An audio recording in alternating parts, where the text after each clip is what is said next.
Scientific ആയിട്ട് അവരുടെ പരിശോധനകൾ പൂർണ്ണമായിട്ട് ഞങ്ങൾക്ക് ഏതാണ് ഞങ്ങൾ കൺഫേം ആയി. ഈ കല്ലറയിലെ രണ്ടുപേരെയാണ് നമ്മുടെ അടക്കിയിട്ടുണ്ടായിരുന്ന രജിസ്റ്റർ പ്രകാരം. ആ രണ്ടുപേരാണ് എന്നുള്ളത് ഞങ്ങൾ കൺഫേം ചെയ്തു. ഞങ്ങളുടേതായ രീതിയിൽ ഞങ്ങൾ കൺഫേം ചെയ്തു അത് തന്നെയാണെന്ന്.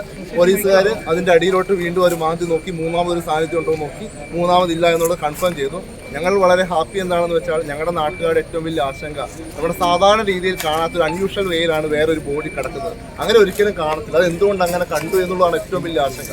അത് പരിഹരിക്കപ്പെട്ടു എന്നുള്ളത് പരിഹരിക്കപ്പെട്ടു. ഈ പായെ സംബന്ധിച്ച് ഒന്നും നടത്താനില്ല. കാരണം അത് ആദ്യം മരിച്ചത് 95 വയസ്സുള്ള അമ്മയാണ്. അതായത് ആളൊരു ചെറിയ ആളാണ്. അപ്പോൾ അന്ന് അടക്കിയപ്പോഴത്തേനും കുറച്ച് ഹൈറ്റ് പെട്ടി കിട്ടാൻ വേണ്ടി പായ വല്ലതും ഉപയോഗിച്ചിട്ടുണ്ടാകാം, അന്നത്തെ സമയമല്ലേ. അതുകൊണ്ട് ആ ഒരു സംശയം ഞങ്ങൾക്കിപ്പോൾ ഇല്ല. ഓക്കെ ആയി.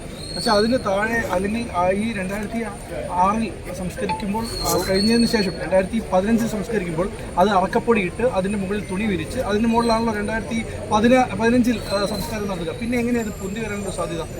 അതിന് മുകളിൽ അറക്കപ്പൊടി ഇട്ട് തുണിയിട്ട് സംസ്കാരം നടന്നു എന്നാണ് പറയുന്നത്. ഈ അവസാനം 2015 അടക്കിയ ആൾക്കാരും പറയുന്നത് അങ്ങനെ തന്നെയാണ്. പക്ഷേ അത് അവരുടെ ചിന്തയാണ്. അവർ പറഞ്ഞു, അവർ കണ്ട കാര്യം അവരങ്ങനെ പറഞ്ഞതാണ്. പക്ഷെ അത് അങ്ങനെ അല്ല എന്നുള്ളതാണ് ഇപ്പോൾ തെളിയിക്കപ്പെട്ടത്.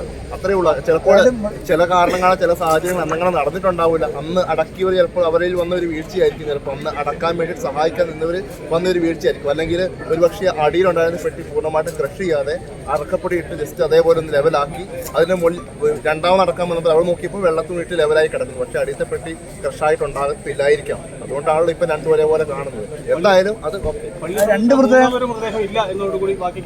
മൂന്നാമത് ഒന്ന് അവിടെ ഇല്ല എന്നുള്ളത് കൺഫേം ആയതോടെ ഞങ്ങൾ ശാന്തമായി. ഇനി അവർ സയന്റിഫിക്കലി അവർ ബാക്കി പരിശോധിക്കുന്നത് ഫോറൻസിക് ലാബിലോട്ട് കൊണ്ടുപോകുമല്ലോ. അതോടുകൂടി അതിന്റെ കാര്യത്തിന് ഒരു ഒരു സംശയമില്ലാത്ത രീതിയിൽ അത് തെളിയിക്കും.